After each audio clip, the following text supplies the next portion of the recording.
Fillimisht do ta kuptosh një gjë, ti dhe unë dhe çdo kusht tjetër që beson Zotin hak, se ajo që e godit robin është hajër për te. Edhe nëse në sytë tonë duket e keq apo e rëndë, ajo është hajër për robin.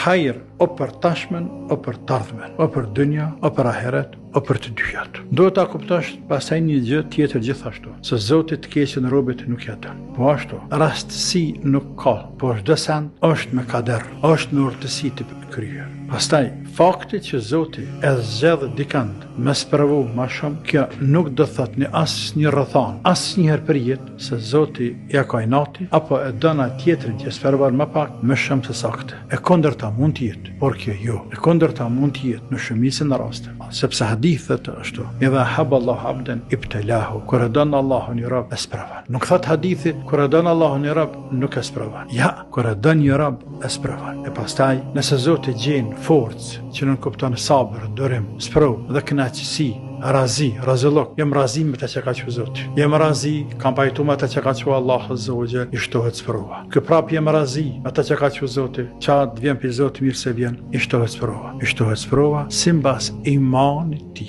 Dere sa të hes në për tokë dhe as një mkat gjëna në trupin e vetë nuk e ka.